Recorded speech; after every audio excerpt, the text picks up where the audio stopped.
मंगलाचरण करेंगे। ओम नमः सिद्धेभ्याः जय श्री ओम नमः सिद्धेभ्याः जय श्री ओम नमः सिद्धेभ्याः। मंगलम भगवान वीरो मंगलम गौतमो गणी मंगलम कुंद कुंदाद्यो जयंधर्मोस्तु मंगलम। सर्वमंगल मांगल्यम सर्वकल्याणकारकम प्रधानम सर्वधर्माणां जयनं जयतु शासनम जैनम जयतु शासनम जैनम जयतु शासनम। तो हमारा परमात्म प्रकाश ग्रंथ दोहे, थोड़े से दोहे बचे हैं। 204 दोहा हमने पढ़ा और 205 से शुरू करेंगे। 204 का थोड़ा सा लास्ट वाला ले लेंगे। और इस ग्रंथ की जो विशेषताएं हैं वो ग्रंथ की विशेषताएं भी आके लास्ट में दी हैं उन्होंने, योगेंद्र देव जी ने और टीकाकार ने। वो भी पढ़ेंगे। और दोहे समाप्त होने के बाद में उसको उन्होंने समरी के रूप में एक योग सार, कुछ पेजेस का योग सार दिया है। वो योग सार मतलब ये इसी ग्रंथ का ही सार समझना, तो वो भी अपन ले लेंगे तो अपना पूरा रिवीजन हो जाएगा। अभी 4-5 दिन में ये पूरा समापन होगा। तो मैं आपको स्क्रीन शेयर करता हूँ।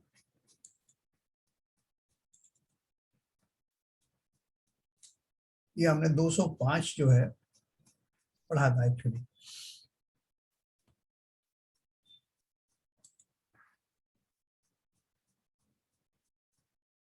अपन ने पढ़ा था, देखिए इसके भावार्थ में।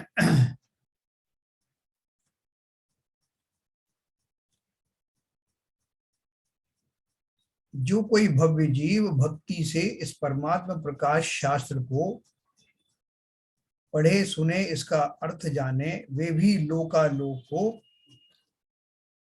प्रकाशने वाले केवल ज्ञान तथा उसके आधारभूत परमात्मा तत्व को शीघ्र ही पालेंगे। केवल ज्ञान किसके आधार से होता है? इस आत्मा के परम तत्व जो आत्मा है, परमात्मा तत्व कह लो, हाँ, उसके आधार से ही तो केवल ज्ञान होता है। उसका चिंतन करने से, उसमें स्थिर हो जाने से। अर्थात परमात्मा प्रकाश नाम परमात्मा तत्व का भी है और इस ग्रंथ का भी है। सो परमात्मा प्रकाश ग्रंथ के पढ़ने वाले दोनों को ही पावेंगे। प्रकाश ऐसा केवल ज्ञान का नाम है। उसका आधार जो शुद्ध परमात्मा अनंत गुण पर्याय सहित 3 काल का जानने वाला लोकालोक का प्रकाशक, ऐसा आत्मद्रव्य उसे तुरंत ही पावेंगे, है ना। आगे फिर भी आत्म परमात्म प्रकाश के पढ़ने का फल कहते हैं। 206 में दिया है परमात्म प्रकाश के पढ़ने का क्या फल है। जे परम पयास पयास यहम अणुदिणु नाउ लयंती, तुट्टई मोह तड़कती तह तिहुयण ना अवंती। क्या अर्थ है? आगे फिर भी परमात्म प्रकाश के पढ़ने का फल कहते हैं। जो कोई भव्य जीव व्यवहार नय से परमात्मा के प्रकाश करने वाले इस ग्रंथ का तथा निश्चय से केवल ज्ञान आदि अनंत गुण सहित परमात्मा पदार्थ का सदैव नाम लेते हैं, सदा उसी का स्मरण करते हैं, उनका मोह यानी निर्मोह आत्म द्रव्य से विलक्षण जो मोह नमा कर्म शीघ्र ही टूट जाता है और वे शुद्धात्म तत्व की भावना के फल से, देखो क्या लिखा है इस सेंटेंस को समझना, शुद्धात्म तत्व की भावना के फल से पूर्व, यानी ये इसका जो एक्चुअल फल मिले उसके पहले देवेंद्र चक्रवर्त्यादि की महान विभूति पाकर चक्रवर्ती पद को छोड़कर जिन दीक्षा ग्रहण करके केवल ज्ञान को उत्पन्न करके 3 भुवन के नाथ होते हैं, यह सारांश है ना। जो अपन पढ़ते ना, वो 24 तीर्थंकर की अपन पूजन पढ़ते ना, भुक्ति मुक्ति दातार 24 जिन राज तीन पद मन वचधार जो पूजे सो शिव नहीं। इसका अर्थ क्या है? पूजन में दिया है कि बहुत सारे लोग उसका अर्थ नहीं निकालते हैं ये पूजन से दोनों फायदे होते हैं, भुक्ति यानी भोग आदि भी मिलते हैं और मुक्ति मिलती है। तो बोलेंगे हमको तो भुक्ति दे दो और आप ले जाओ मुक्ति है। हम तो इसके लिए इसलिए पढ़ रहे हैं इसको कि वो भुक्ति भुक्ति हमको मिल जाए, आपको चाहिए तो मुक्ति आप ले जाओ। ठीक है, उसका वास्तविक अर्थ क्या है? उसका अर्थ यह है कि जो जीव मुक्ति की साधना कर रहे होते हैं उनको सहज में ही इतना पुण्य मिलता है कि उसके फलस्वरूप बहुत सारे जो है लौकिक लाभ उनको हो जाते हैं। चक्रवर्ती आदि की पदवियां मिल जाती हैं, कामदेव की पदवी मिल जाती है, ये सब जो है उनको ऐसे ही मिल जाती है, जैसे बोलते हैं ब्याज में मिल गई या बोनस में मिल गई। क्योंकि वो जो उत्कृष्ट, उतने शुद्ध शुद्ध भाव जिनके इतने उत्कृष्ट हैं, उन उत्कृष्ट भावों के साथ साथ जैसे गेहूं के साथ भूसा होता है ना, ऐसे पुण्य आदि भी सातिशय पुण्य का बंध भी होता है। और उस बंध के फलस्वरूप उनको ऐसी बड़ी बड़ी पदवियां चक्रवर्ती आदि की सहज में ही प्राप्त होती हैं। वो चाहते नहीं है। जो मुक्ति को चाहने वाला है वो क्यों चाहेगा कि साहब थोड़े दिन में और यहीं पड़ा रहूं, कभी चक्रवर्ती तो बना ही नहीं, एक बार वो और बन जाऊं, है ना। वो तो तीर्थंकर भी नहीं बनना चाहते, क्योंकि तीर्थंकर बनेंगे तो उसमें भी बहुत सारा जो है विलंब हो जाएगा यहाँ से जाने। वो तो जल्दी से जल्दी मुक्त होना चाहते हैं। ये बात अलग है कि उनके भावों की जो धारा चल रही है उस धारा के माध्यम से ऐसे पुण्यों का बंध भी हो जाता है, लेकिन वो उसे छोड़ देते हैं क्योंकि उन्होंने उसके लिए थोड़ी वो साधना की है।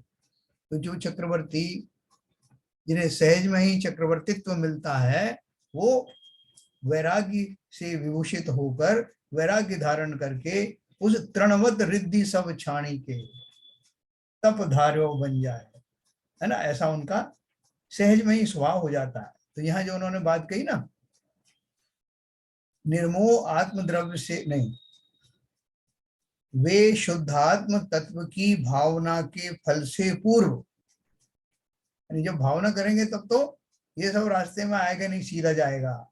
उससे पहले देवेंद्र चक्रवर्त्यादि की महान विभूति पाकर चक्रवर्ती पद को छोड़कर जिन दीक्षा ग्रहण करके केवल ज्ञान को उत्पन्न करके तीन भुवन के नाथ होते हैं, यह सारांश। तो बोले साहब आपको चीफ मिनिस्टर बनना है कि आपको प्राइम मिनिस्टर बनना है?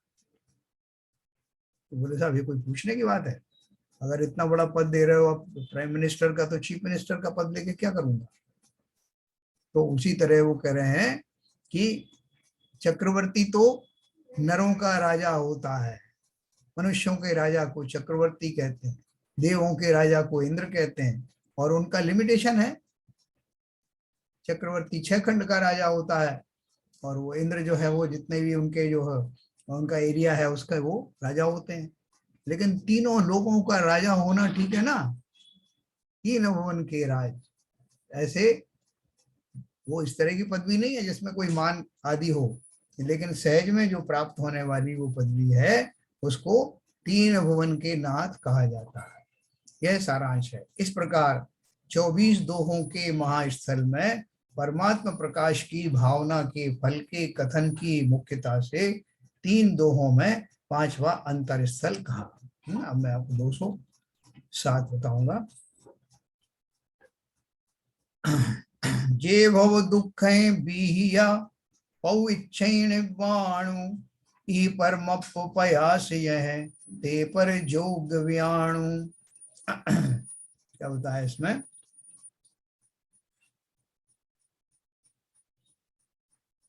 दो 207 आगे परमात्मा प्रकाश शब्द से कहा गया जो प्रकाश रूप शुद्ध परमात्मा, उसकी आराधना की करने वाले महापुरुषों के लक्षण जानने के लिए 3 दोहों में व्याख्यान करते हैं, है ना। जो प्रकाश रूप शुद्ध परमात्मा, उसकी आराधना करने वाले महापुरुषों के लक्षण, इसमें देखना ये लक्षण कुछ अपन से मिलता जुलता है कि नहीं।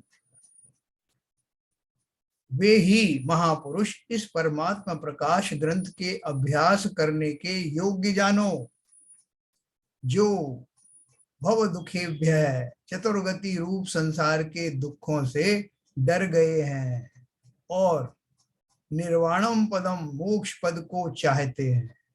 भावार्थ है, व्यवहार न कर परमात्मा प्रकाश नामा ग्रंथ की और निश्चय न कर निर्दोष परमात्म तत्व की भावना के योग्य वे ही हैं जो रागादि विकल्प रहित परम आनंद रूप शुद्धात्म तत्व की भावना से उत्पन्न हुए अतीन्द्रिय अविनश्वर सुख से विपरीत जो नरकादि संसार के दुख उनसे डर गए हैं, जिनको चतुर्गति के भ्रमण का डर है और जो सिद्ध परमेष्टि के निवास मोक्ष पद को चाहते हैं। देखो ये जो शब्द है ना, कि संसार से डर जाना, ये कौन से भाव में आता? संवेग भाव। तो अपन 16 कारण की जो भावना भाते हैं ना, तो भावना कौन सी? संवेग भावना। संवेग का अर्थ क्या है? संसार से भयभीत हो जाना। तो भयभीत होने का अर्थ क्या है? अपन बोल रहे साहब डरने वाले डरते हैं, हम तो एकदम निडर हैं। डरने की क्या बात है इसमें? संसार में जो भी है उसको फेस करेंगे बड़े हिम्मत के साथ। आखिर हम योद्धा हैं, 84 लाख योनियों में लड़ झगड़ के आए हैं, हमें किसी से डर नहीं लगता। तो यहाँ वो डर का अर्थ दूसरा है।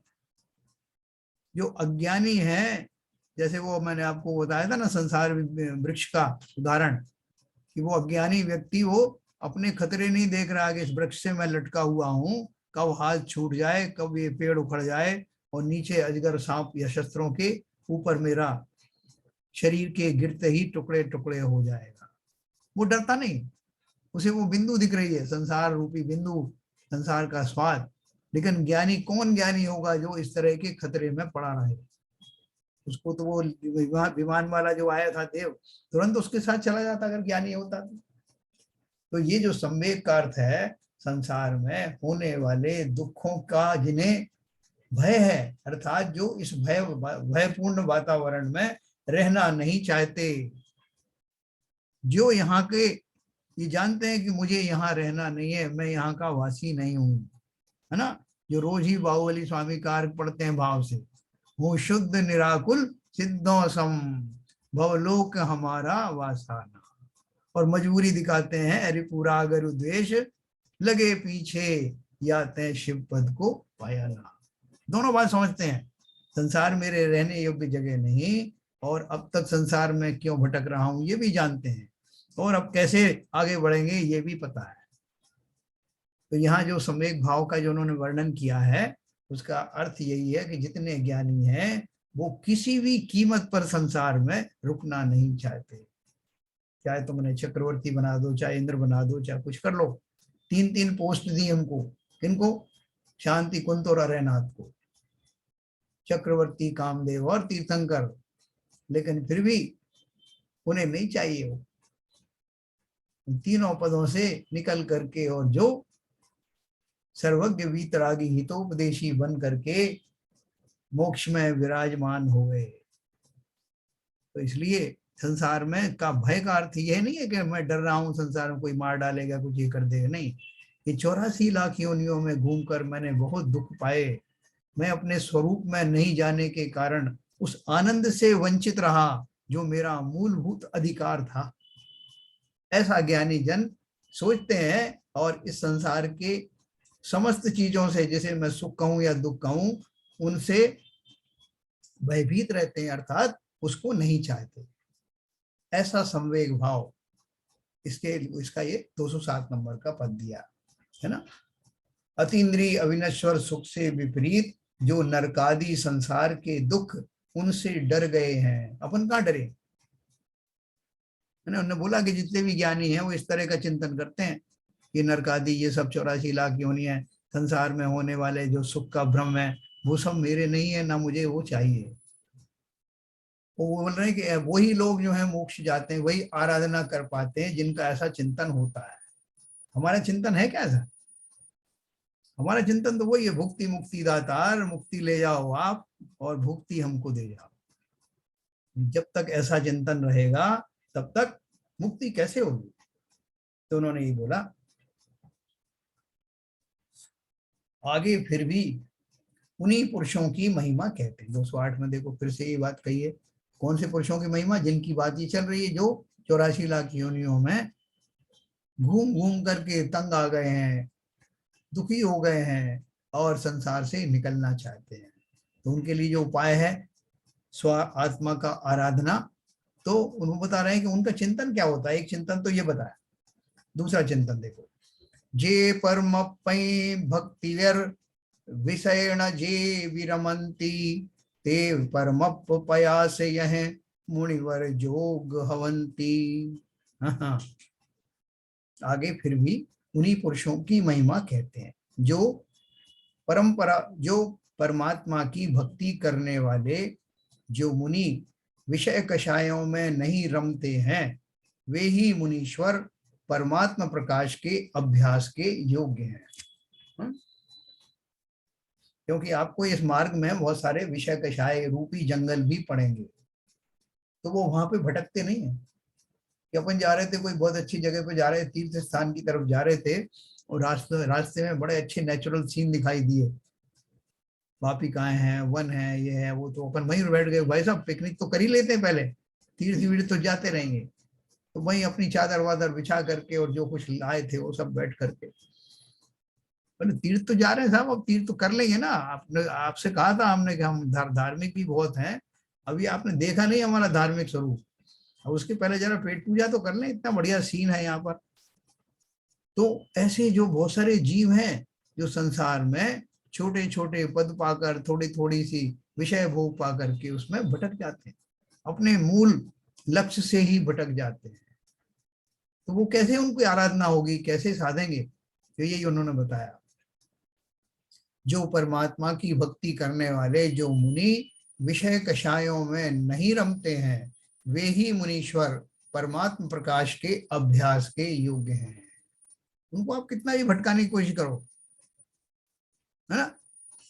जैसे वो राजा थे ना जो तपस्या कर रहे थे पेड़ के नीचे, और उनको लोगों को ये लग रहा था कि ये तो अभी अभी अभी केवल ज्ञान होने वाला है, लेकिन वो उनके जो चिंतन चल रहा था उसको देख करके लोगों ने केवली से पूछा, महाराज ये जो राजा थे पहले, पूर्व राजा, इनकी जो तपस्या कितनी दुर्धर चल रही है, अब इनको कितनी देर है केवल ज्ञान होने। तो उन्होंने क्या कहा था, उन्होंने बोला अभी तो इनको बहुत समय लगने वाला है, जिस वृक्ष के नीचे बैठे हैं उसके ऊपर जितनी पत्तियां हैं ना, उतने भाव धारण करने वाले भाव इनके चल रहे हैं। तो बड़े दुखी हो गए।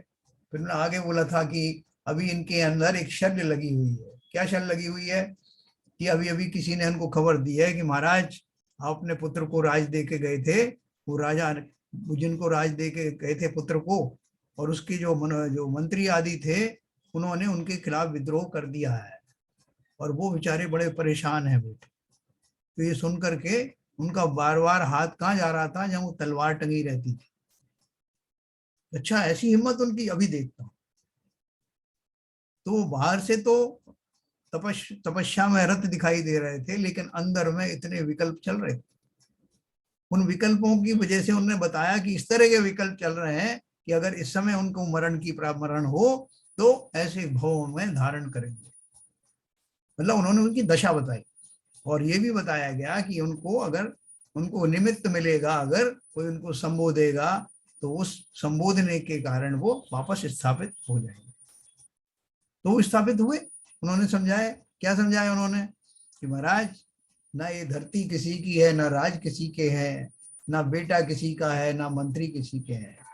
आप तो इस रास्ते पर निकले हो ना, क्या चिंता करना किसका बेटा किसका राज। जब छोड़ ही चुके हो तो इस मार्ग को दृढ़ता से पकड़ना, और आप सक्षम हैं। जैसे आप लौकिक जीवन में पराक्रमी योद्धा रहे, उसी प्रकार का पराक्रम अब आप कर्मों से लड़ने में दिखाएंगे, इसकी हमें पूर्ण विश्वास है। ऐसा कहते ही, संबोधन करते ही उनको अपना भूल मालूम पड़ी, वो मैं कहाँ भटक गया, और तुरंत प्रभाव से वो स्थिर हुए और उनको ज्ञान की प्राप्ति हुई। तो ये सब जो बात है, वो क्या बोल रहे हैं कि उनको लाख जो है किसी तरह के प्रलोभन दो, किसी को भाई आपको ये दिल दिला देंगे, आपको वो दिला देंगे।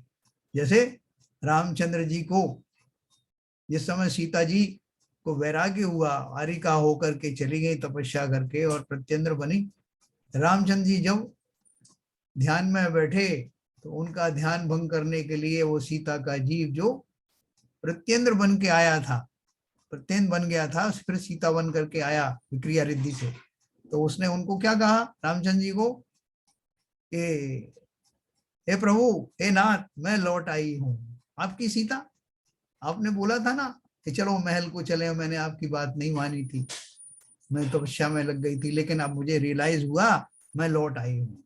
और वही सीता का रूप धारण करके, उनको विश्वास था कि जिस सीता की रट उन्होंने लगाई थी दीक्षा से पहले, वो अब भी सीता को उस रूप में चाह रहे होंगे, ये सोच करके उन्होंने ये गुहार लगाई। लेकिन कैसे अटल चरम शरीरी वो रामचंद्र जी, एक बार उस मार्ग पर आरूढ़ हुए तो मुड़ के भी नहीं देखा, आंख खोल के भी नहीं देखा कि कौन सीता, कैसी सीता, कहाँ की सीता।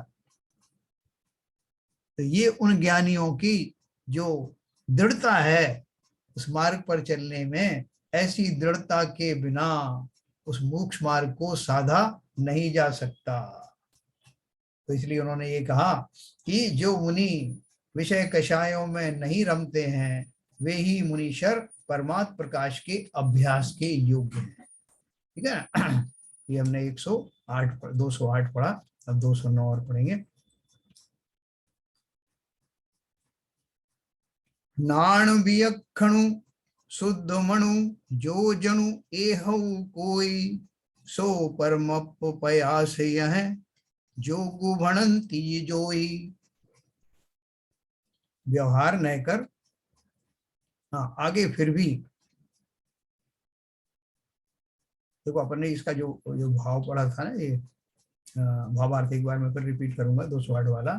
व्यवहार न कर परमात्म प्रकाश नाम का ग्रंथ, और निश्चय न कर निज शुद्धात्म स्वरूप परमात्मा, उसकी भक्ति में जो तत्पर हैं, वे विषय रहित जो परमात्म तत्व की अनुभूति उससे उपार्जन किया जो अतीन्द्रिय परमानंद सुख, उसके रस के आस्वाद से तृप्त हुए विषयों में नहीं रमते हैं। है ना? जैसे किसी को बहुत मधुर पेय दिया जाए जो अमृत का भी काम करे, और उसको पीने के बाद फिर उससे कहा जाए कि भाई साहब थोड़ी घर में जो है ना एक खट्टी छाछ पड़ी है, वो ले आऊं क्या आपको? आप कह रहे थे बहुत देर से कि कुछ पीना है, तो हमारे पास एक बहुत खड़ी खट्टी जो है छाछ पड़ी है 4-5 दिन की, वो ले आता हूँ।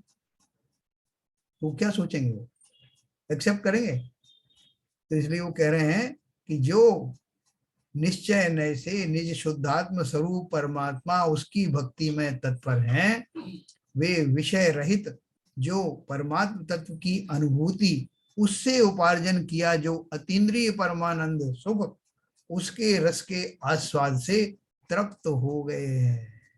जब तृप्त हो गए हैं तो विषयों रूपी छाछ को पिएंगे क्या? जिनको मनोहर विषय सुलभता से प्राप्त हुए हैं, तो भी वे उनमें नहीं रमते। तुमसे बोलते हैं कि महाराज आप एक काम करो कि आप तो तीर्थंकर है ना, तीर्थंकर की अगर हम बात करें तो उनसे बोले कि आप तो, आपके लिए कपड़े आते थे कहाँ से? स्वर्गों से कपड़े आते थे, भोजन स्वर्गों से आता था, तो और सारे देवता हाथ बांधे खड़े रहते थे।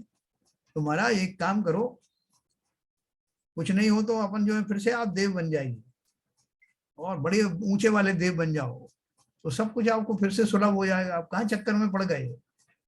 वैराग वैराग धारण करके संसार को छोड़ के जा रहे हो, संसार में कितने सुख हैं। तो बोलते हैं कितने भी प्रलोभन दे दो, उन्हें वो रस दिखाई दे रहा है जिस रस के मिलने के बाद सारे रस फीके पड़ जाते, है ना? तो इसलिए उन्होंने कहा जो अतीन्द्रिय परमानंद सुख उसके रस के आस्वाद से तृप्त हुए विषयों में नहीं रमते हैं, जिनको मनोहर विषय सुलभता से प्राप्त हुए हैं तो भी उनमें नहीं रमते। है ना? चक्रवर्ती से कोई कहे कि साहब आपने कैसे वैराग्य धारण कर लिया, अभी तो आपकी इतनी आयु पड़ी हुई है और ये इतना विशाल आपको जो है इतनी सेना, इतनी 96,000 पत्नियां और इतना बड़ा महल आदि सब मिला है, इतना कंट्रोल मिला है 6 खंड का, अभी तो आपका शुरुआत ही हुई है ये भोग भोगने की, अभी क्यों छोड़ के जा रहे हो? तो उनका जो है कैसा होता है कि वो बहुत अच्छे से समझते हैं ये सब संयोगों की कथा है, ये संयोग इकट्ठे हुए, पुण्य आदि मिला, इसके कारण ये पोस्ट वोस्ट मिली हैं, ये सब समाप्त हो जाने वाली हैं। अपन तो उस परमानेंट सुख की बात करो जिसमें कोई बाधा नहीं, जो अव्याबाधित है और जिसको पाने के बाद और कोई सुख उसके मुकाबले खड़ा होता नहीं। वास्तव में तो सुख है ही नहीं इसके अलावा कुछ भी, लेकिन वो जो सुखाभास है इंद्रिय विषयों आदि, वो इसके सामने कहाँ ठहरते। तो इस तरह से उन्होंने कहा कि ऐसा अगर हमारा चिंतन है, जिन जिन का चिंतन है, वो ही इस परमात्मा प्रकाश ग्रंथ को का अध्ययन करने में समर्थ होते हैं। तो क्या बात कर रहे हो, हमने भी तो अध्ययन किया ना। आप बोले और हमारा तो चिंतन वही है कि हमें तो भुक्ति चाहिए, और फिर भी हम पढ़ भी रहे हैं ये सब। आपने ये दोनों बातें गलत बता दी। जिस अपेक्षा से आचार्य कह रहे हैं कि इस ग्रंथ को पढ़ने का अर्थ खाली वांचना नहीं, उसमें लिखे हुए शब्दों के द्वारा उन भावों का ग्रहण करना, भाव भाषण लाना और उस प्रकार हो जाना, उस तरह का चिंतन करने लगना जैसा वो ज्ञानी कर रहे हैं। ऐसा चिंतन उन्हीं को होता है जिन्होंने विषयों की निस्सारता को न केवल जाना बल्कि अंदर ही अंदर पक्का निश्चय भी कर लिया, संसार में रुकना नहीं है। ऐसा चिंतन करने वाले ही इस परमात्मा मार्ग को प्राप्त कर पाते, ये उनका कहना। 209 पढ़ेंगे। हाँ, 200 नंबर में पढ़ा, मैं इसका अर्थ बताता हूँ आगे। फिर भी यही कथन करते हैं, जो प्राणी स्वसंवेदन ज्ञान कर विचक्षण है और जिसका मन परमात्मा की अनुभूति से विपरीत, जो राग द्वेष मोह रूप समस्त विकल्प जाल उनके त्याग से शुद्ध है, ऐसा कोई भी सत्पुरुष हो, तम उसे ये योगिन है, यानी जो योगीश्वर हैं, वे परमात्मा प्रकाश के आराधने योग्य कहते हैं। जैसा ऊपर कहा, भावार्थ है, व्यवहार न कर यह परमात्मा प्रकाश नामा द्रव्य सूत्र और निश्चय न कर शुद्धात्म स्वभाव सूत्र के आराधने को वे ही पुरुष योग्य हैं, जो कि आत्मज्ञान के प्रभाव से महाप्रवीण हैं, जिनके मिथ्यात्व राग द्वेषादि मल कर रहित शुद्ध भाव है। ऐसे पुरुषों के सिवाय दूसरा कोई भी परमात्मा प्रकाश के आराधने योग्य नहीं है। इस प्रकार 24 दोहों के महास्थल में आराधक पुरुष के लक्षण 3 दोहों में कहकर छठा अंतर स्थल समाप्त हुआ। देखो, वो छठ खंडागम पुस्तक के बारे में आपने सुना होगा। छठ खंडागम ग्रंथ जो है, जिसकी श्रुत पंचमी के दिन जिसकी रचना हुई थी, जिसमें पूरा सिद्धांत भरा हुआ है, कर्मादि के बारे में पूरा कर्म रहस्य और बहुत सारा रहस्य भरा हुआ है। उस ग्रंथ को बोला जाता है कि ये सिर्फ साधुओं के ही पढ़ने के लिए है, गृहस्थ कृपया इसे ना पढ़े। वो क्यों कहा गया? और जब वो बताते हैं कि उल्कापात के समय में प्राकृतिक प्रकोप जब होते हैं, तब सिद्धांत शास्त्रों को नहीं पढ़ना है, वो तो एक जनरल बात है। लेकिन साधारण गृहस्थों को छठखंडागम पढ़ने के लिए मनाही क्यों की जाती है? उसका कारण, हाँ, उसका कारण ये कि उसके सिद्धांत जो है इतने जटिल हैं कि उनको पढ़ करके बहुत सारे लोग तो ऊब जाते हैं, बहुत सारे लोग भ्रमित हो जाते हैं, क्योंकि वो उसका भाव समझ नहीं पाते। बहुत उनकी रुचि कम होने लगती है, क्योंकि वो उसका जो भाव है उनके ना तो समझ में आता है, ना उसके अर्थ समझ में आता। तो इसलिए उन्होंने, चूंकि वो महामुनि आदि जो होते हैं वो राग आदि से काफी कुछ दूर होते हैं, संसार की वस्तुओं से, काफी भोग विलासों से तो दूर हो ही जाते हैं, और उनका जो कंसंट्रेशन बनने लगता है ध्यान आदि के माध्यम से, वो उस रहस्य को समझने में समर्थ होते हैं। वो भ्रमित नहीं होंगे और संसार में वापस स्थापित नहीं होंगे।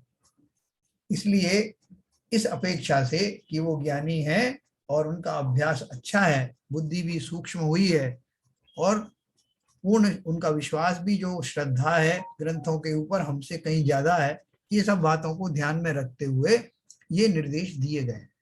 लेकिन फिर भी बहुत सारे लोग, बहुत सारे श्रावक जो उच्च दशा में हैं, वो आज भी उसका पाठन करते हैं, भले ही वो वाया वाया करते हो, जैसे गोमटसार आदि ग्रंथ है उसी में से निकले हैं। चामुंड राय जी ने जब कहा था कि कुछ सरल वाले ग्रंथ बताओ, तो उन्होंने उसके लिए कुछ दूसरे ग्रंथ भी बताए। मैं यहाँ क्या कहना चाहता हूँ कि ये जो कह रहे हैं ना कि इस ग्रंथ को पठन पाठन के लिए ये योग्यताएं होनी चाहिए, तो हमारे अंदर वो योग्यताएं तो है नहीं, तो अपन पहले ही बोल देते कि साहब भाई हमारे अंदर योग्यता नहीं, हमें नहीं पढ़ना। लेकिन इस ग्रंथ के लास्ट में उन्होंने लिखा है कि ये ग्रंथ हम जैसे जीवों के लिए सुगम बनाया गया है, सरलता से पेश किया गया है, और इसलिए उसमें कुछ सेंटेंस वेंटेंस फॉर्म करने में भी उनको थोड़ी कठिनाई आ रही थी, तो उन्होंने इस तरह के सेंटेंस फॉर्म किए हैं जो आगे आपको सुनने को मिलेगा। दूसरी बात क्या है कि हम अपने आप को इतना छोटा या अज्ञानी क्यों मानते हैं? जिन भी व्यक्तियों को, जिन भी प्राणियों को आत्मा की रुचि प्रकट हुई है, वो सब ज्ञानी ही हैं। क्यों है ज्ञानी? क्योंकि रुचिवान वही होता है जिसको उस वस्तु में श्रद्धा होती है, और श्रद्धा ही धर्म का मूल कारण है। धर्म में प्रवेश सम्यक दर्शन के बिना, सम्यक श्रद्धान के बिना होता नहीं। इसलिए हम सारे जो शास्त्र का वाचन कर रहे हैं, उसको समझ रहे हैं, हम भी साधारण नहीं हैं। संसार की पदवियों के कारण नहीं, इस रुचि के कारण, इस अनुपम रुचि के कारण हम भी असाधारण हैं। इसलिए टकटकी लगा करके उन ग्रंथों का को दृष्टिपात करते हैं, कर्ण इंद्रिय से उसका पूरा श्रवण करते हैं, और अपने दिए हुए मस्तक के द्वारा, अपने मस्तिष्क में जितना भी पावर है, अपना ज्ञान जितना भी है, अपने ज्ञान के द्वारा उन भावों को ग्रहण करने की पूरी कोशिश कर रहे हैं। इसलिए हम इसके पात्र हैं, कहीं भी हमारी पात्रता में कमी नहीं है। तो उन्होंने क्या दिखा आगे, फिर भी यही कथन करते हैं, जो प्राणी स्वसंवेदन ज्ञान कर विचक्षण है और जिसका मन परमात्मा की अनुभूति से विपरीत, जो राग द्वेष मोह रूप समस्त विकल्प जाल उनके त्याग से शुद्ध है। भले ही हमने त्याग नहीं किया हो, लेकिन ये तो हम समझ गए कि ये त्यागने योग्य हैं। ऐसा कोई भी सत्पुरुष हो, उसे जो योगीश्वर हैं वे परमात्मा प्रकाश के आराधने योग्य कहते हैं। तो इस अपेक्षा से हम भी इस आराधना के योग्य हैं। भावार्थ है, व्यवहार नय कर यह परमात्मा प्रकाश नामा द्रव्य सूत्र और निश्चय नय कर शुद्धात्म स्वभाव सूत्र के आराधने को वे ही पुरुष योग्य हैं, जो कि आत्मज्ञान के प्रभाव से महाप्रवीण हैं और जिनके मिथ्यात्व राग द्वेषादि मलकर रहित शुद्ध भाव हैं। ऐसे पुरुषों के सिवाय दूसरा कोई भी परमात्मा प्रकाश के आराधने योग्य नहीं है। इस प्रकार 24 दोहों के महास्थल में आराधक पुरुष के लक्षण 3 दोहों में कहकर छठा अंतर स्थल समाप्त हुआ। जिस तरह से शुद्धोपयोग के साथ रहने वाला शुभ उपयोग, उसको भी उपचार से शुद्धोपयोग ही कह देते हैं। लोगों के इस बारे में बड़ी भ्रांति है। जिस तरह जीव को सम्यक दर्शन होता है तो उसको शुद्धोपयोग की संज्ञा दी जाती है कि उसको सम्यक दर्शन हुआ क्योंकि वो शुद्धोपयोग में चला गया। तो बहुत सारे लोग इस बात में कंट्रोवर्सी पैदा करते हैं कि साहब चतुर्थ गुण स्थान में ऐसा शुद्धोपयोग तो होता नहीं, वो तो 7वें गुण स्थान ऑनवर्ड्स होता। तो उनको कहा गया है कि जिस शुद्धोपयोग की भूमिका को साधने के लिए उस जीव के भाव तत्पर हुए हैं, उन शुभ भावों को भी शुद्धोपयोग का कारण होने के कारण उनको भी शुद्धोपयोग की संज्ञा दी गई है। ठीक उसी प्रकार ऐसे अनुरागी पुरुष जिनके बारे में अपन ने अभी इनके क्वालिफिकेशन पढ़े, हम सब उनको भक्ति पूर्वक श्रद्धा में ला के नमन करते हैं। योगेंद्र देव आदि आचार्यों को भली प्रकार से नतमस्तक होकर नमन करते हैं, इसलिए हमारे भाव भी उनके तरह ही इन ग्रंथों के स्वाध्याय के योग्य हो गए, है ना। हमें कोई कमी नहीं है, इसलिए विश्वास के साथ में इसका जो अभ्यास किया है उसमें और लग जाना। कितनी देर लगेगी हमको मुनि बनने में? ज्यादा देर नहीं। इस पर्याय में ही हम इतना पर्याप्त माल बटोर लेंगे कि हो सकता है इस पर्याय से डायरेक्ट तो मोक्ष नहीं जाएंगे, लेकिन अगली पर्याय में ये हमारा संजोया हुआ जो माल है अवश्य ही हमें स्थापित करेगा उस मुक्ति शिला की ओर। एक दोहा और पढ़ूंगा, मैं आपसे पंच चर्चा करेंगे। 210 लक्षण छंद विभजयु एहु परमपयासु कुणई सुहावई भावियऊ चौगई दुख विनाशु। चौगई माने चारों गति, विनाशु माने विनाश। तो क्या बताया आगे शास्त्र के फल के कथन की मुख्यता कर एक दोहा और उद्धतपने के त्याग की मुख्यता कर दो दोहे, इस तरह 3 दोहों में व्याख्यान करते हैं। यह परमात्मा प्रकाश शुद्ध भावों कर भाया हुआ चारों गति के दुखों का विनाश करता है। जो परमात्मा प्रकाश यद्यपि व्यवहार न कर प्राकृत रूप दोहा छंदों कर सहित है और अनेक लक्षणों कर सहित है, तो भी निश्चय न कर परमात्मा प्रकाश जो शुद्धात्म स्वरूप वह लक्षण और छंदों कर रहित है ना। बोल रहे हैं कि आप कंपेयर करो एक शास्त्र में और एक एक्चुअल परमात्मा प्रकाश में। शास्त्र परमात्मा प्रकाश शास्त्र तो एक भौतिक चीज है, एक फिजिकल चीज है जिसको हम पढ़ रहे हैं, लेकिन वो जो इसके माध्यम से जिसे पढ़ा जा रहा है वो कैसा है, चारों गतियों के दुखों का विनाश कर देता है वो भाव। और व्यवहार ने से तो ये छंद और अलंकार और क्या क्या चल रहा है, लेकिन जीव जब वास्तव में आत्मद्रव्य का चिंतन करता है तो ये दोहे चौपाई इन सब का आसरा लेने की आवश्यकता नहीं होती। सीधा वो चिंतन में लाया गया पदार्थ चिंतन में अवश्य आता है।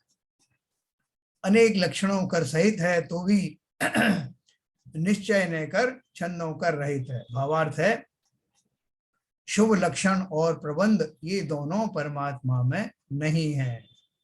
परमात्मा शुभ अशुभ लक्षणों कर रहित है और जिसके कोई प्रबंध नहीं, अनंत रूप है, उपयोग लक्षणमय परमानंद लक्षण स्वरूप है, सो भावों से उसको आराधो। है ना, प्रबंध नहीं मतलब जो अपन जैसे ऑर्गेनाइज करते ना, इस चैप्टर के बाद उस चैप्टर, अब ये छंद के बाद वो चौपाई, उसका ये अर्थ और भावार्थ, वहां कोई इन सब की आवश्यकता नहीं है। परमात्मा शुभाशुभ लक्षणों कर रहित है और जिसके कोई प्रबंध नहीं, अनंत रूप है, उपयोग लक्षणमय परमानंद लक्षण स्वरूप है, सो भावों से उसको आराधो, वही चतुर्गति के दुखों का नाश करने वाला है। शुद्ध परमात्मा तो व्यवहार लक्षण और श्रुत रूप छंदों से रहित है, इनसे भिन्न निज लक्षणमयी है, उसके और कोई लक्षण नहीं। और यह परमात्मा प्रकाश नामा अध्यात्म ग्रंथ यद्यपि दोहे के छंद रूप है और प्राकृत लक्षण रूप है, प्राकृत भाषा में है, परंतु इसमें स्वसंवेदन ज्ञान की मुख्यता है, छंद अलंकार आदि की मुख्यता नहीं है। मैं बहुत दोहे मैंने बहुत अच्छे से पढ़े साहब, एक एक अर्थ शब्द का अर्थ समझ लिया, वो तो समझ लिया, लेकिन जो बात इन दोहों के माध्यम से समझाई जा रही थी वो अंदर प्रविष्ट हुई क्या? ये जो अलग अलग करते ना कि एक बार चौपाई बना दे, एक छंद एक दोहा, वो क्या है? वास्तव में तो वो जो कवि है जिसके मन में ऐसे उद्गार आ रहे हैं, वो उद्गारों को व्यक्त करने के लिए उनको सशक्त रूप से ऐसा विभाजन करता, कुछ चीजें दोहे में, कुछ चौपाई में, कुछ ऐसे करता, वो स्वयं के ही उद्गारों का प्रकटीकरण के रूप में वो रचित होता है। उसने तो अपने भावों से युक्त होकर के वो सब लिखा, लेकिन वो भाव मेरे तक अंदर प्रविष्ट हो, मुझे बस इतनी ही कोशिश करनी। तो इस तरह हमने 210 पढ़े, 4 दोहे बचे हैं, वो कल अपन पढ़ेंगे। अभी अपन चिंतन के बारे में थोड़ा डिस्कस करेंगे।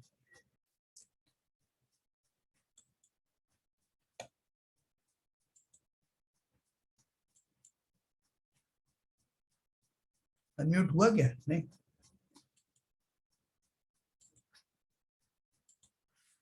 हाँ सर।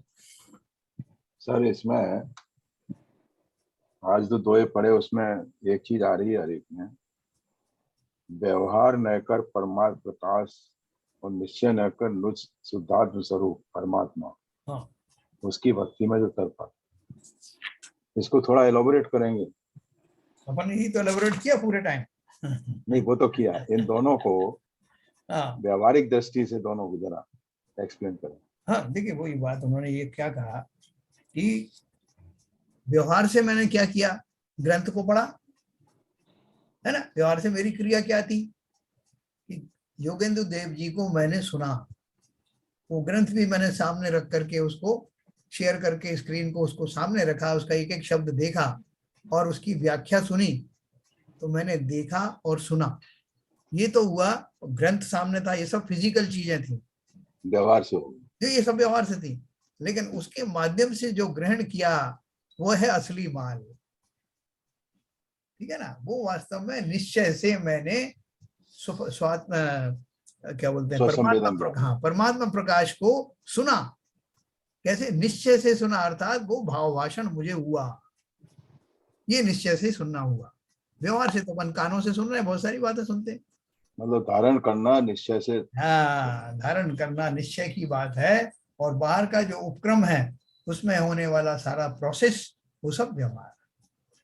ये तो उसमें ये बात कही है ना, वही भव्य वही जीव इसके योग्य है। इसका मतलब मन योग्य है कि नहीं, अपने अंदर गया इसका कि नहीं मतलब मान। नहीं, जिसका मतलब जो पढ़ के और इधर से उधर निकाल देते हैं उसका कोई मतलब नहीं है, यस, अगर उसको धारण नहीं किया तो। बिल्कुल। धारण करना का मतलब अपने आचरण में लाना है, तो वो निश्चय न कर हो जाए। देखो, दो तरह के लोग इसको, इस तरह की स्वाध्याय को सुनेंगे। जी। एक तो वो सुनेंगे जिन्हें वास्तव स्वाभाविक रूप से रुचि है, ये बात अलग है कि उनको उतना पूरा पूरा नहीं जा रहा है, जितना इनपुट है उतना आउटपुट नहीं हो रहा है, ये हो सकता है, लेकिन रुचि फिर भी बनी है।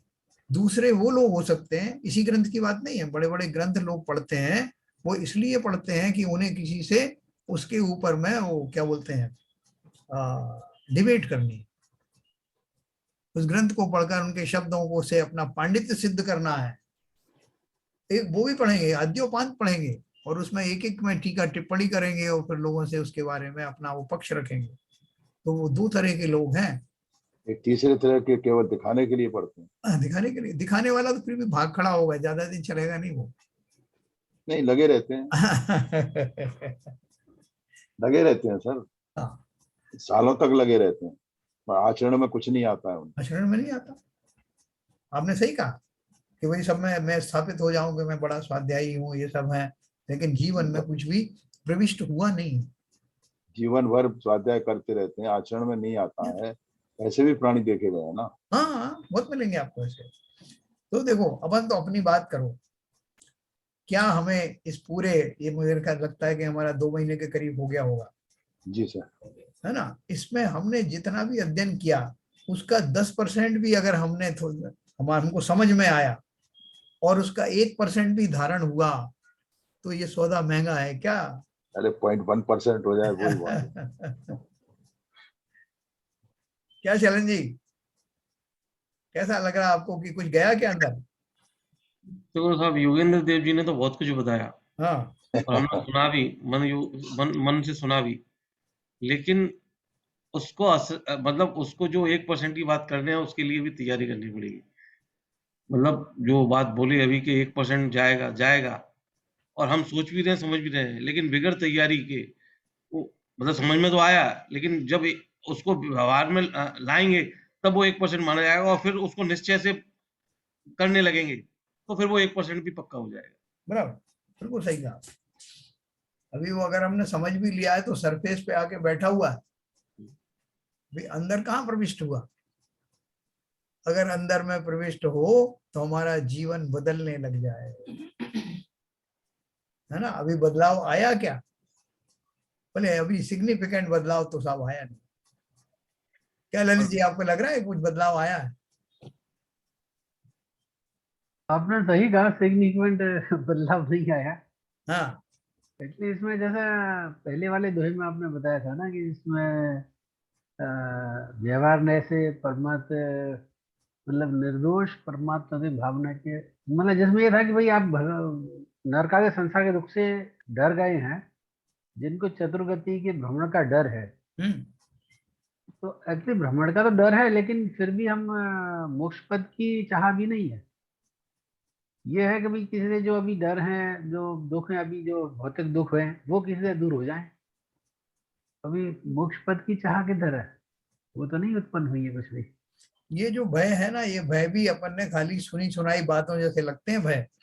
ऐसा उन्होंने कहा कि कभी हम नरक में रह रहे होंगे, तो हम सब पशुओं पर ऐसा ऐसा अत्याचार होता था। नहीं, वो संस्कार से इतना तो समझ में आ गया है कि भ्रमण का है प्रॉब्लम ये जो, क्योंकि अपन पुनर्जन्म तो मानते ही है, भाई आत्मा दोबारा जन्म लेती है, तो क्या बनती है क्या बनेगी वो सब दिखता है संसार में। देखो, एक बच्चे को कहा गया कि तुम्हारी माता खत्म हो गई, माँ मर गई है। बच्चे ने कहा अच्छा अच्छा ठीक है ठीक है। वो ऐसे ही अपना हंसमुख चेहरा लेके घूम रहा था। उसको 2-3 लोगों ने कहा कि भैया सुनो, तुम्हारी माँ खत्म हो गई। बोले आप सुन तो लिया है, 5 लोगों ने तो बता दिया माँ खत्म हो गई, तो क्यों बार बार सुना रहे हो।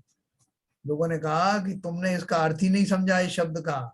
माँ मर गई है इसका अर्थ क्या है, तुम अनाथ हो गए हो, कोई तुम्हारे सर पे हाथ फेरने वाला नहीं रहा, तुम्हारी जो पालन पोषण करने वाली नहीं रही, तुम्हारी जननी चली गई।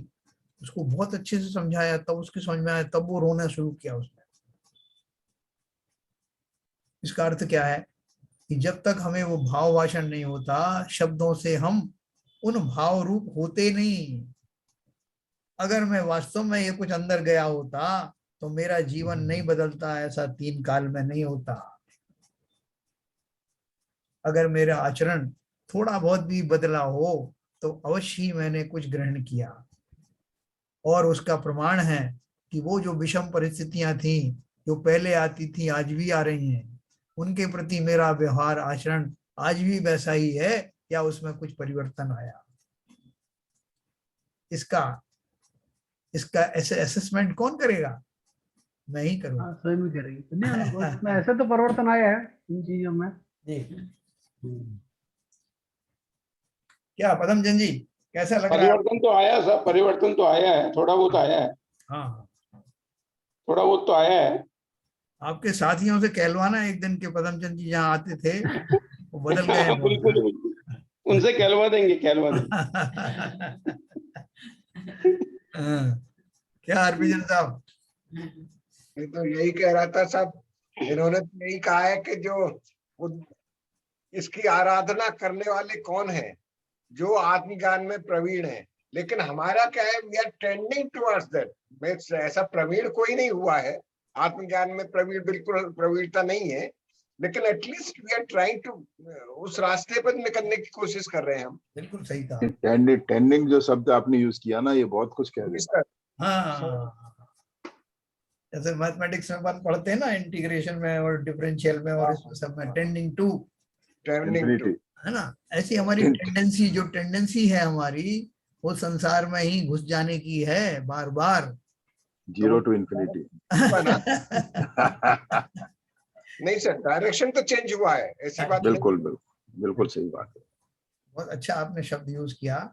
ये जो टेंडेंसी है, ये जिसको हम संस्कार भी कहते हैं, वो संस्कार बदलने से हमारी टेंडेंसी बदलने लगी है। अब जितना हमें रस संसार के भोगों में पहले आया करता था, उसमें अगर कमी आई है तो निश्चित ही शुभ लक्षण है। और एक और शब्द था साहब, इन्होंने कहा है कि आराधना की बात कही है। एक्चुअली में क्या है, पठन पाठन एक, मुझे ऐसा लगता है एक अलग शब्द है, और आराधना का मतलब क्या है कि उसको धारण करने की भावना, ग्रहण करने वाली बात। बहुत सही कहा आपने, बहुत सही कहा। तो आराधना अगर करनी है मेरे को, तो उसको धारण करने की एक्चुअली कोशिश तो होनी चाहिए उसी डायरेक्शन। बिल्कुल है ना। आराधना में के 2 पार्ट हैं। 2 पार्ट कौन से हैं? एक पार्ट तो है चिंतन के लेवल पर वैसा उपयोग को लगाना, दूसरा है धारणा करने का कि वो मेरे भाव ऐसे निरंतर बने रहें, उसके लिए नियम संयम व्रत आदि धारण करना। ठीक है, ये उसके दो पहलू हैं, तो दोनों दोनों- पहलुओं में से हाँ दोनों पर काम करना होगा। ये व्रत नहीं, नियम इतना तो संयम जो है सहायक हैं। हाँ बोलिए। नहीं, इतना तो जरूर चेंज आया है, मैं अपना बता रहा हूँ। जैसे पहले अच्छा लगता था फिल्म देखना, कहीं जाना गार्डन में, उसको एंजॉय करना, अब वो रस नहीं आता था, वो अच्छा नहीं लगता। अपन बूढ़े भी तो हो गए ना। नहीं, बूढ़े के सवाल नहीं है, बूढ़े तो सबसे ज्यादा प्रेमी होते हैं इन चीजों में। जितने बूढ़े होते जाते हैं वो बचपन की सारी बातें वो पैदा रहती हैं। हाँ बुढ़ापे और बचपन में कोई अंतर नहीं होता, सब कहते तो यही है सब लोग। और इतना तो चेंज आया है, नीरसता नीरसता जो है इन चीजों में। पहले में जो रास्ता आती थी, बड़े आतुर रहते थे, चलो भाई। अब वो अगर परिस्थिति और फंस भी जाओ तो बड़ी मतलब बहुत ही। देखो सीबीएन साहब, अपन तो सब एक ही एज के हैं, इसलिए इस बात को मैं प्रामाणिक नहीं मान रहा हूँ फॉर द टाइम भी। तो अपन यंग लोगों से पूछते हैं उनके जीवन में कुछ बदलाव आया क्या। विपुल जी बताएं।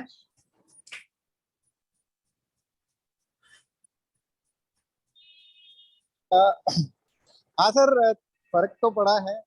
बहुत चेंज, मतलब मतलब ऐसे ऐसे लगता है कि जैसे कि कोई विषम परिस्थिति आती है तो हमने ही किया होगा।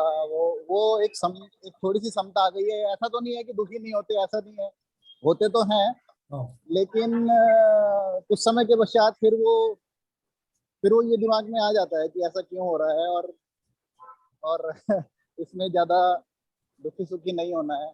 थोड़े समय के बाद थोड़ी क्षमता आ जाती है, थोड़ा थोड़ा तो शुरू हुआ है। अच्छा, मतलब अभी जो है वो उसका ड्यूरेशन ऐसा नहीं है कि अनलिमिटेड ड्यूरेशन तक हम दुखी रहे, बीच नहीं, बीच में। जब घटना होती है तब तो वैसे ही होता है जैसे पहले होता था। मतलब जब कोई जैसे ही घटना कोई अगर होती है, गुस्सा भी आता है, क्रोध भी आता है, लेकिन उसका ड्यूरेशन ज्यादा लंबा नहीं रहता। वो बहुत जल्दी फिर समझ में आ जाता है। और अब हम क्या गलती करते हैं उन क्रोध के क्षणों में, वो भी समझ में आ जाता है बाद में कि हमने ऐसा नहीं करना चाहिए था। तो उससे धीरे धीरे इम्प्रूवमेंट हो रहा है। देखो संजय प्रकाश जी से पूछते हैं, इन्होंने बीच में ज्वाइन किया है चारों ने, और कोई बेसिक उनको पढ़ने को नहीं मिला, लेकिन फिर भी उनके जीवन में मुझे लगता है कुछ परिवर्तन आया। संजय प्रकाश जी। नमस्कार सर। अंतर तो काफी कुछ पड़ा है, ऐसा ऐसा नहीं। हाँ। और सोच में, विचार सब में अंतर पड़ा चीजें। और मेरा तो जो ऑपरेशन हुआ उसमें बहुत बड़ा हाथ था, जो बहुत क्षमता से बहुत अच्छे से मतलब हो गया मुझे। मतलब वो दर्द मालूम ही नहीं चला। किडनी का था आपका, लीवर का था क्या? Liver liver transplant. का था, हाँ। अच्छा देखो, ये बहुत बड़ी चीज है। कल सोनी जी बता रहे थे, संजय सोनी, कि वो क्षण कैसे निकल गए। वो ध्यान करते हुए उस समता में आने की प्रैक्टिस की, उस विद्या का उपयोग किया, और उसके फलस्वरूप दुख में अवश्य ही कमी आई। बहुत बढ़िया। और कोई अपने विचार देना चाहेंगे? नीरजा जी, आपके जीवन में तो बहुत परिवर्तन आया, आपने बताया एक बार। किसने बताया? आपने ही तो बताया था एक दिन। नहीं, परिवर्तन आया मतलब फर्क आ रहा है, परिवर्तन तो नहीं, फर्क आ रहा है। लेकिन हाँ हाँ हाँ, ये तो नीरजा में बहुत चेंजेस आया है। नहीं, नीरजा को मैं बहुत साल से जानती हूँ, तो हाँ। नीरजा में डेफिनेटली चेंज है। हाँ, मैं इतना जरूर बोलूंगी। आज हम लोग 17-18 साल से जानते, 15 साल तो जानते हैं, तो 15 साल की नीरजा में और आज की नीरजा में चेंजेस तो है। Thank you. देखो कितना बढ़िया बात है, आपने क्या अचीव किया है कि लोगों को आपके जो बदलाव आया है जीवन में, उसका लोगों को पता लग गया। थोड़ा बहुत तो फर्क आया है कि जैसे अभी विपुल भैया ने बोला था कि जैसे ये लगता है कि हमारा ही कर्म है, तो वो लगता है कि नहीं, कभी हमने करा होगा, ये हमारा कर्म ही हमारे सामने है। तो इससे एक मिलता है कि मतलब जैसे पहले द्वेष भाव में आ जाते थे, अब द्वेष भाव में नहीं आते। बोलते हैं हमारी, ये लगता है हमारी ही तो कर्म है, किससे द्वेष करें। बहुत बढ़िया है। देखो जीवन में जो कुछ आता है उसकी सुगंध चारों तरफ बिखरने लगती है। सब लोग जान जाते हैं कि जैसे अभी हमारे पदम चंद जी कहते हैं कि सारी, मैं आपको प्रमाण के तौर पर अपने मित्रों को पेश करूंगा जो बताएंगे कि मेरे भावों में कितना परिवर्तन आया। ये अंदर से कॉन्फिडेंस कैसे आता है? उन्होंने खुद स्वीकारोक्ति की कि मैं पहले क्या सोचता था और कैसा करता था, मेरे आचरण कैसे हो गए। ये स्वीकारोक्ति करना साधारण बात नहीं है, बहुत बढ़िया, बहुत हिम्मत की बात है। तो चलिए, बहुत बढ़िया डिस्कशन हुआ हमारा इसका, इस बात की खुशी रसीदी है। आवाज जहां से, हाँ बोलिए रसीदी आवाज जहां से सिर पर पड़त निशान। जी। तो भैया इतने स्वाध्याय कर रहे हैं, चिंतन कर रहे हैं, बात कर रहे हैं आत्मा पर, जिस पर दुनिया भर की, तो अगर 1 घंटा भी आपके साथ इस स्वाध्याय में बैठ जाते हैं जी, तो ऐसा तो हो ही नहीं सकता कि असर न पड़े। अब ये बात दूसरी है, किस पे कितना असर पड़ा है और कितना किसने कितना ग्रहण करने की शक्ति किस पे कितनी है, ये अलग अलग बात है। पानी से भरी हुई बाल्टी में एक कपड़ा ऊपर से अपन ने डाला और वो उसका ज्यादातर पोर्शन जो है वो ऊपर ही पड़ा रहा, खाली एक कोना ही पानी को टच हो रहा है। धीरे धीरे करके आओ जी, सबको अपनी अपनी चिंता करनी है बस। हाँ बिल्कुल, नहीं, वही अपनी चिंता करेंगे कि भाई हमको क्या चेंज है, और जो चलो आज हम बोल भी दे में भाई कि हम में ये चेंज आया, लेकिन आगे उसका क्या प्रभाव है क्या नहीं है वो खुद ही पता लगने लग जाएगा। अभी चेंज आया, मैं भी वही कह रहा हूँ कि वो स्वयं भी जान सकते हैं कितना परिवर्तन हुआ है, लेकिन मैं तो कह रहा हूँ स्वाभाविक तौर से कि हम अगर इस स्वाध्याय में रहे हैं, स्वाध्याय का चिंतन किया है, तो निश्चित ही हमारे अंदर परिवर्तन आया है, आया होगा, आया है। हम कितना उसको एडॉप्ट कर रहे हैं ये हमारे ऊपर निर्भर करता है। जो एक्चुअली में क्या है कि जो अपने 10-15 मिनट का जो संभाषण होता है बाद में, वो काफी कुरेदने वाला होता है। तो वो मतलब जो पढ़ा है उसका रिवीजन के साथ में थोड़ा जितना भी उसको मतलब अटैच कर सकते हैं सीखने में, वो जो बात होता है तो लोगों को वापस उसको सोचने की प्रक्रिया में डालता है और वो ध्यान में भी रहता है। तो ये बहुत एक अच्छा, ये जो अपना प्रवचन हो रहा है इसका एक ये बहुत बड़ा अच्छा पार्ट हो गया है, जो 7-8 मिनट 9 मिनट जो भी अपने को मिलते हैं और 1-1 2 मिनट के होते हैं, और दूसरे लोग उन और सबकी बात को बड़ी गहराई से सुनते भी हैं, ये भी है, तो उससे भी फर्क पड़ता है। तो ये बहुत अच्छा है।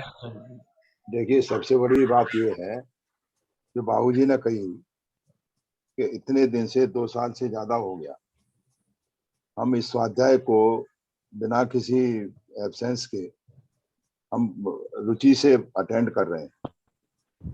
तो इसमें इतने समय से लगातार संलग्न रहना, ऐसा नहीं हो सकता कि बिना रुचि के हम कर रहे हो या हम किसी कंपल्सन में कर रहे हो।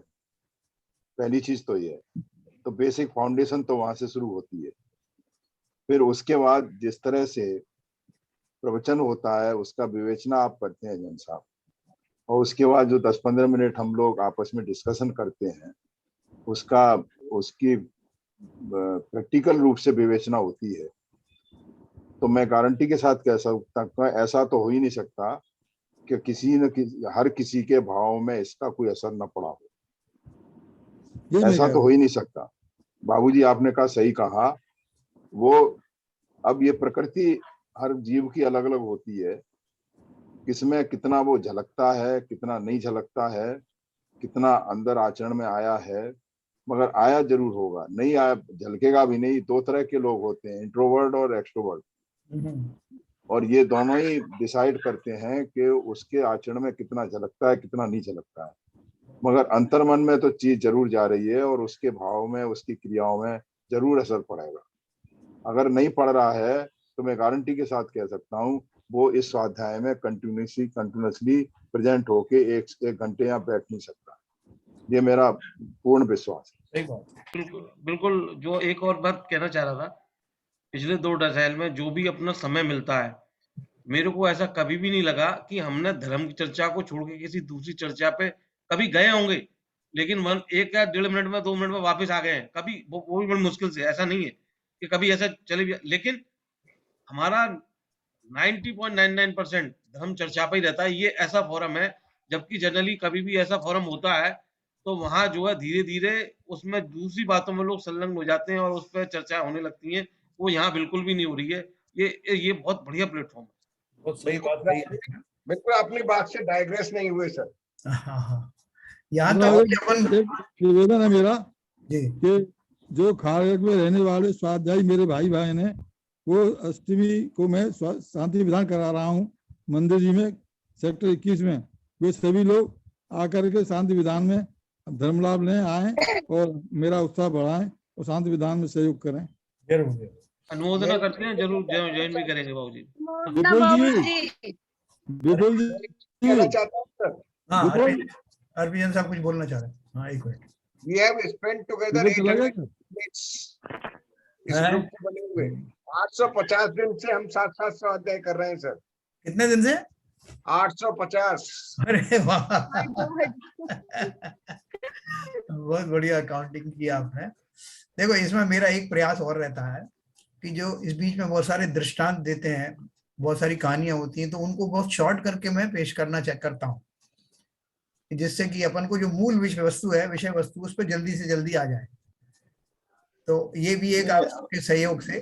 सर ऐसा है, आपने जो दृष्टांत दिए, सॉरी सर आप, मैं तो बस इतना ही पूछ रहा था, जो दृष्टांत देते हैं गृहस्थी से वैराग्य भाव जो परिणत होता है, वो क्या सडनली आ जाता है ऐसे ही? देखो, आ तो जाता एक ही सडनली है, लेकिन वो संस्कारवान अगर है, पहले से संस्कार होते हैं उनके, वो ही एकदम उनका ट्रिगरिंग होता है। देखिए, अपन जो सोचते हैं ना कि साहब वो बिजली देख करके उनका और नीलांजना का वो देख करके उनको हो गया, वैराग्य हो गया, वो एक खाली जो है ना वो किंडलिंग पॉइंट होता है। वो पॉइंट जो है वो एक पॉइंट आता है ना, फ्लैश पॉइंट, लेकिन उसके पहले से तैयारी तो होती है ना। तैयारी होती आरी तो पहनापन चल रहा है, आरी को पहना होने का काम चल रहा है, और जिस दिन 5 समवाय मिलेंगे पेड़ काटने का, उस दिन आ जाएगा मौका। बहुत बढ़िया है, बहुत बढ़िया। ये ना, जब तक एंड पॉइंट नहीं आएगा तब तक वो मेटल क्या कहते खिंचता ही रहेगा। जैसे एंड पॉइंट आएगा अपने आप ही ब्रेकिंग हो जाएगी। इसलिए चिंता नहीं करना, सबको सहज में लेना और सब काम स्वतः ही हो जाएगा। चलिए जनवाणी स्तुति करेंगे।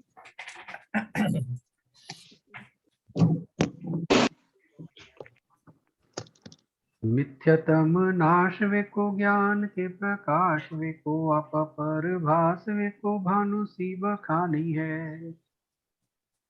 यहो द्रव्य जान वे को बंध विधि भान वे को स्वपर पिछान वे को परम प्रमानी है। अनुभव बताए वे को जीव के जताए वे को काहू न सताए वे को भव्य और आनी है।